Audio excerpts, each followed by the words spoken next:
नमस्कार दोस्तों, पूर्वांचल आईएएस के प्लेटफॉर्म पर आप सभी का स्वागत है। ये है हमारा आंतरिक सुरक्षा जीएस पेपर 3 का कोर्स और आपका पहले पार्ट में स्वागत है, जहां हम ये सीखेंगे कि आंतरिक सुरक्षा हमारा जो विषय है जीएस पेपर 3 का, उसको पढ़ने की आवश्यकता किस प्रकार से है, इसकी क्या इम्पोर्टेंस है और किस प्रकार से हम इसको पढ़ सकते हैं, कौन सी हमारी स्ट्रैटेजी होनी चाहिए, रणनीति क्या होनी चाहिए इसको पढ़ते समय, ये सब हम डिस्कस करेंगे आज इस सेशन में। पूर्वांचल आईएएस सतत शिक्षा के लिए एक उद्यम है डॉक्टर रवि अग्रहरि सर और उनकी टीम का, और अन्य क्लासेस के लिए आप हमारे ऐप को गूगल प्ले स्टोर से डाउनलोड कर सकते हैं या फिर इस नंबर पर संपर्क कर सकते हैं। पूर्वांचल आईएएस की तरफ से हम ये बुक लेकर आ रहे हैं जो कि आंतरिक सुरक्षा के पूरे टॉपिक्स को कवर करने के लिए ये बुक जो है काफ़ी ज़्यादा हेल्प करेगी। ये यूपीएससी, स्टेट पीसीएस और अन्य यूनिवर्सिटी लेवल के एग्ज़ाम में ये काफ़ी ज़्यादा काम आएगी।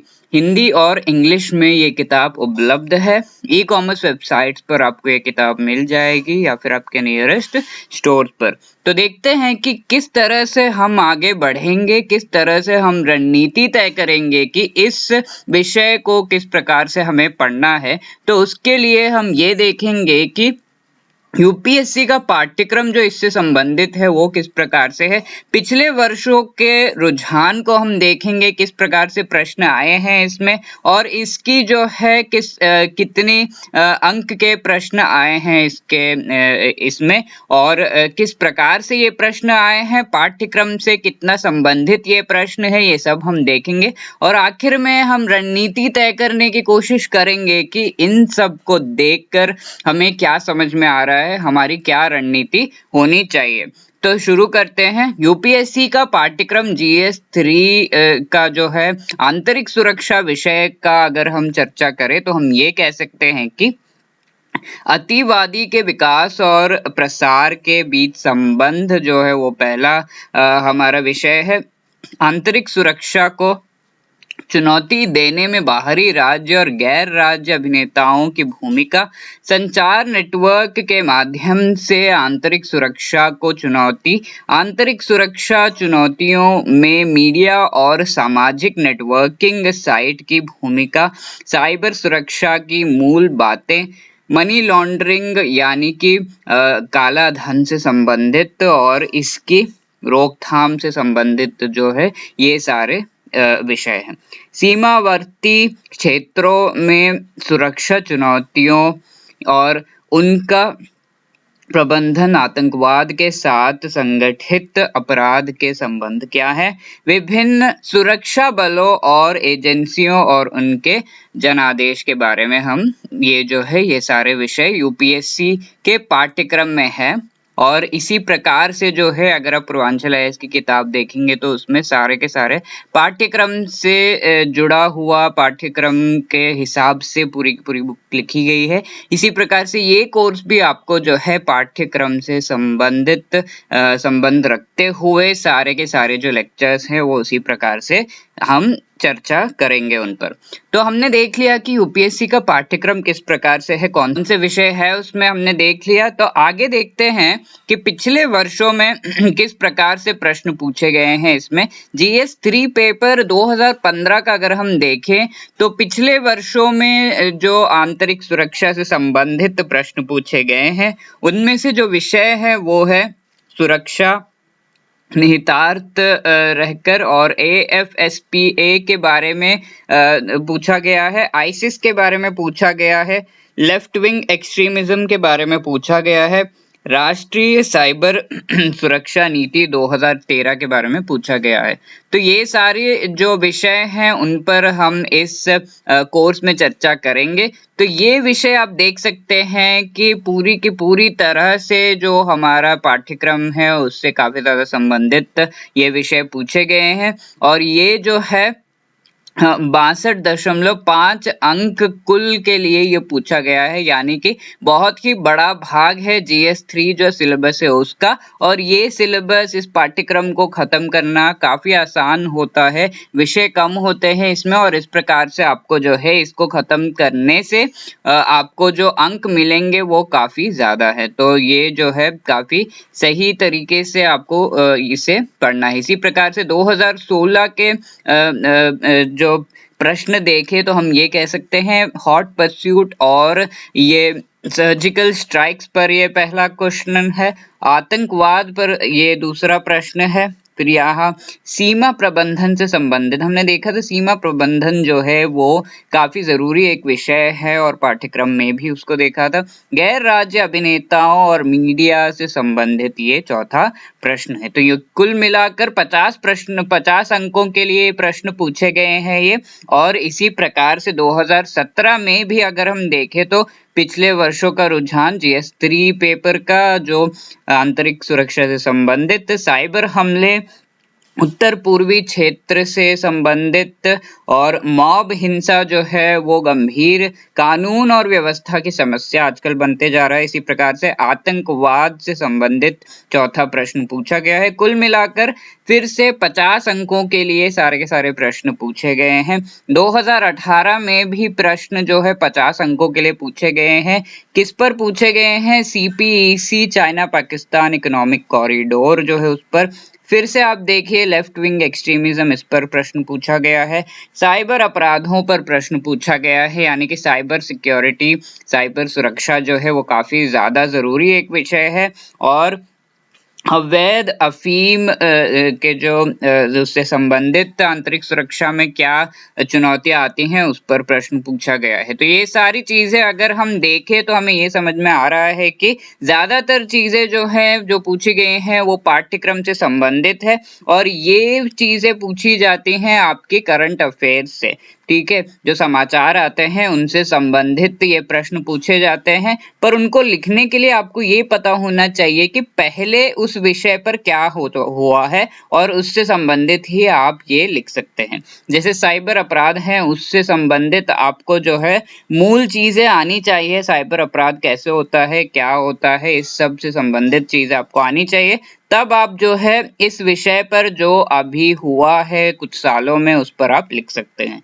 तो ज्यादातर जो है करंट अफेयर से आपको ये पता चलेगा समाचार से कि कौन से विषय पर प्रश्न आ सकता है, और उस विषय पर आपको जो है स्थिर जो पाठ्यक्रम है उससे उस पर पढ़ना पड़ेगा, यानी कि स्टैटिक सिलेबस जो है वो आपको पढ़ना पड़ेगा। स्टैटिक सिलेबस क्या बन जाता है? जो भी करंट अफेयर्स आ रहा है उसका उसके जो है पिछले सालों में क्या हुआ है वो पूरा स्टैटिक सिलेबस हो जाता है, और अभी का जो हो रहा है वो हो जाता है हमारा अभी का समाचार। इसी प्रकार से 2019 के पेपर को अगर हम देखें तो प्रश्न आए हैं जमाते इस्लामी पर आया है ये, उसके बाद अति जमीनी जो कार्यकर्ता है वो आंतरिक सुरक्षा में किस प्रकार से उनका जो है ये भाग होता है उस पर आया है। साइबर डोम परियोजना पर प्रश्न पूछा गया है। UAPA एक्ट पर पूछा गया है। पूर्वोत्तर भारत पर फिर से प्रश्न पूछा गया है। कुल मिलाकर 50 अंकों के लिए पूछा गया है। जैसा हमने देखा 50 अंकों के लिए तो पूछा ही पूछा जा रहा है, और ये अंक जो है एक सब्जेक्ट को पढ़ने से काफी सही तरीके से आपको मिल रहे हैं। 50 अंक का अंतर तो बहुत ही बड़ा होता है, और इस वजह से इस सब्जेक्ट को जो है काफी सही तरीके से हमें, अगर हमने कर लिया और इसे करना आसान भी है, वो कर लिया तो काफी सही से हमें अंक जो है इसमें मिल जाएंगे।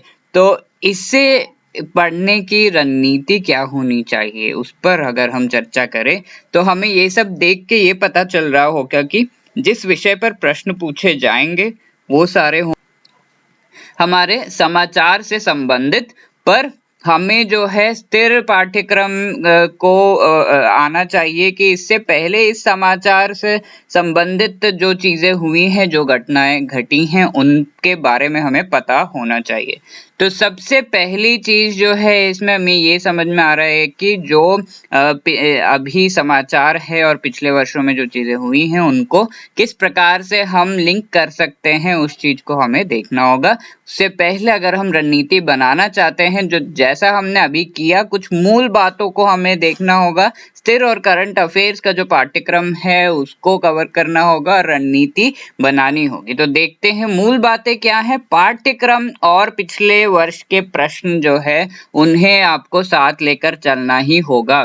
क्यों? जो पाठ्यक्रम है उससे आपको कौन कौन से विषयों पर आपको जो है पढ़ना होगा उसके बारे में पता चलता है, और उन विषयों के अंदर उप विषय कौन से होने चाहिए उसकी जानकारी पिछले वर्ष के प्रश्न जो है वो देते हैं। तो उप विषय अगर आपको पता चल जाएगा तो आपको ये पता चल जाएगा कि क्या पढ़ना है और क्या छोड़ना है, कौन सी चीजें ऐसी हैं जो छोड़नी है। तो इससे आपको दायरा पता चल जाता है कि कितना आपको पढ़ना है, कौन सी चीजें पढ़नी है। ठीक है, तो ये दोनों चीजें आपको कभी भी किसी भी तरह से फेल नहीं करेंगी, कुछ ना कुछ आपका लाभ होगा ही होगा। तो ये चीज सबसे पहले करिए, इसीलिए इसे मूल बातों में मैंने रखा है।